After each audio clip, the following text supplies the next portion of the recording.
Kolbrin Bible, Book 5, Book of Manuscripts, Chapter 24, an early Egyptian scroll. Man 24:1, a craftsman in the words of God and a teacher of writing, the grand scribe of his Lord, a faithful servant of a noble master, before times keeper of the royal writings, whose father's father was chief overseer of the great Pharaoh, follower of the wise one, whose wisdom and goodness reveal the divine essence, son of the master of the secret ceremonies, captain of craft in the journey to the islands of the outer seas. May you live forever in prosperity and health, and may life bestow its favors upon you. May the protecting spirit spread its wings over you, and may your rewards hereafter exceed your expectations. May your servants dutifully transport sand for your fields, and may your form in the unseen place be that of a god. And to my brothers in wisdom who follow the sacred path, may your way be made smooth and the yoke be lifted from your neck. May you dwell forever in the celestial mansions. Man 24:2. In the month of rising waters, while all men yet bore the signs of lamentations for the departure of Pharaoh's father, and the great gates remained barred to wayfarers, the ships were prepared and pitched, and all was done as the king decreed. None but he who commanded our movements knew the preparations within the preparations. Man 24:3. And then to the place of mooring I was carried in a high chair of ebony inlaid with brass, the bearers of which were of chestnut wood, bound about with cowhide on to the ship which had come laden with merchandise from the land of Pontus, lions' tails, cowhides, spices, worked and unworked ivory, blackwood, oils, and paint. From the land of Egypt went wrought copper and pitchers, stoneware, linen, and the finery of men and women. There were instruments for dwelling places, and corn in jars, beer and stones, and the works of craftsmen. Man 24:4. I boarded and was greeted in a befitting manner, for my renown had gone before me. I am one who stands fast under assault, who does not waver at the crisis, nor run from the foe, whose arm is cunning in battle, and never strikes twice to slay. Man 24:5. With the craft were men of the katanas, a host of men fierce of countenance and bold. The vessel was 150 cubits, less 10 overall, and in beam 50 cubits. With us there were 150 men of the sea.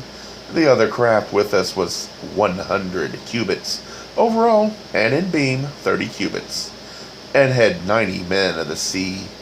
Past Kabas, we sailed to Akkar of the two ports to await the tidings of Shamar, the waterless city. We left behind under the restless stars, and we came up to Nasen, where we stood at our post 3 days. Man 24:6. The seas mounted up on high, the waters rose in wrath. Northwards we went, and all but one vessel was lost, all but one boat sunk. I subdued the raging waters with cunning, and the clouds were cleft by my skill.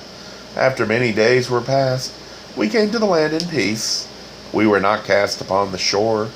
No man came near us when we hammered our post. We set up altars, and none denied us our rights. The God of that place made our God welcome. Man 24:7. Then I went by way of the land of Sadak, which lies beyond Takes, to the Lord Torka, an Egyptian, the second-born greatest of twins, who ruled the people of Maga. Here there are high mountains and great trees, and the roar of lions is heard in the night. Man 24:8. The same Lord Torka is he whose father, now in port, took his vessel south upon us from Ophir, towards the sunsetting, past Kindia, to the land of Bemer. He returned when the waters had risen 4 times, and fallen thrice, and sorrow gave way to rejoicing. To the rim of the great circle he went, to where the fires of the netherworld were revealed, and men were the brothers of dwarfs. He it was who brought back the great hairy giant, who rests with Thosis. MAN 24:9. Now my lord is 110 years of age. I alone among his men understand the hidden words of the gods and the secret ways. I alone know the writing within the writing. I alone know the nature of the lords of the celestial mansions.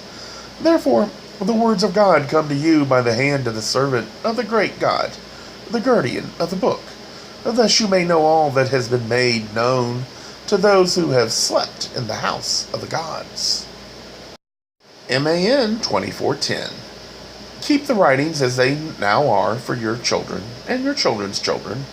Nothing is perfect on an imperfect earth, but that which flows down and reaches us from the heart of God comes the nearest to perfection.